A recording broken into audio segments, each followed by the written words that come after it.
every small businessman finds the hardest part is persistence, perseverance in what you do and carrying out your dream to the logical end.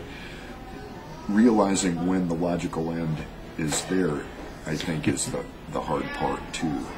So perseverance, and then realizing when the handwriting is on the wall. And nightclubs close down, start up, it's hard to keep, and of course they're businessmen too, and they're trying to, people drink less, they come out less, consequently the fee they're able to pay the band, and you know, the hardest part about all of this stuff, and I've been saying this for quite a few years, but I would say in the last 5 years, the most difficult part in the music business today is the fact that the general public, and mostly the younger kids, think music should be free. Yes. That pay a cover charge? We play the Hub in Cedar Falls. Okay, it's a mile and a half from my house, so no real big thing. We play for $5. I was playing for $5 cover charge at the Caboose in Minneapolis in 1979. Yeah. And you know, the unusual part is that $5 is the unusual part. For a good deal of the opportunities to play in nightclubs now, you play for no cover, because people will walk up and they'll go, $5, Yeah. $8. I can go across the street and get 3 drinks for that. And so, and buy your disc. Yeah. I always tell this classic story. I'm literally standing at our merchandise table. I'm talking to somebody, and another guy walks up, and he's looking at the discs on the table. He reaches for his wallet. He's ready to buy some. His friend comes up and goes, "Don't buy that, I'll bring you mine." I'm standing right there. Oh, man. And so the general outlook, you know, and today's recording studios, if you have Pro Tools and a decent computer, you can make music. So anybody can make music, and anybody can record it, and so it's really lessened the value, the monetary value of music in a good deal of the people's minds. And that, to me, has been the most disconcerting part of the music business in the last maybe 10 years, but certainly the last 5. Yeah. And so when you truck around we've never been smaller than a 6-piece band.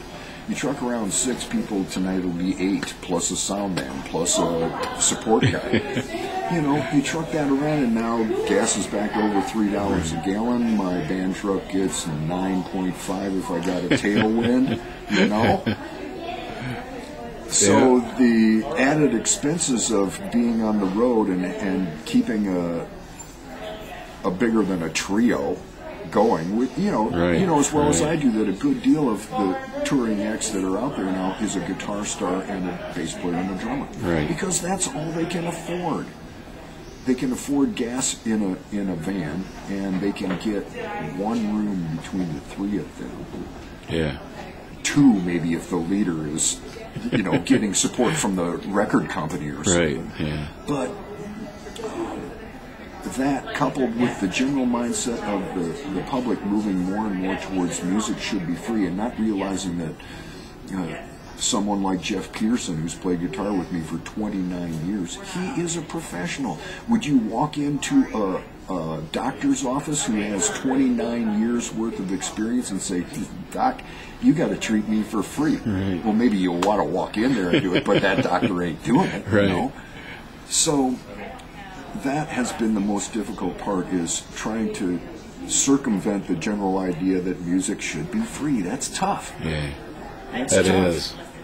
I understand that completely, because my boy, when Napster first came out, he says, "Oh, I can get everything on Napster. Just download it for free." And I said, "Well, I understand that, but you know, those guys went through the process of writing and putting this song together, and don't you think they should be paid for that work?"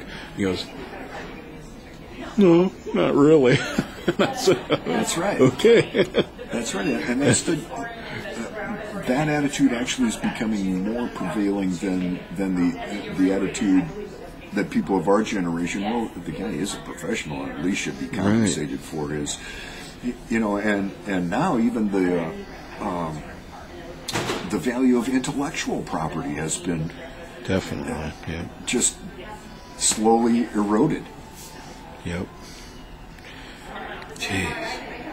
Well, Bob. But you and I both copied stuff off of cassettes too, so the yeah, technology has just made it true. a lot easier for people to rip off. Transfer from vinyl to cassette. There we go. Yeah. We did it too.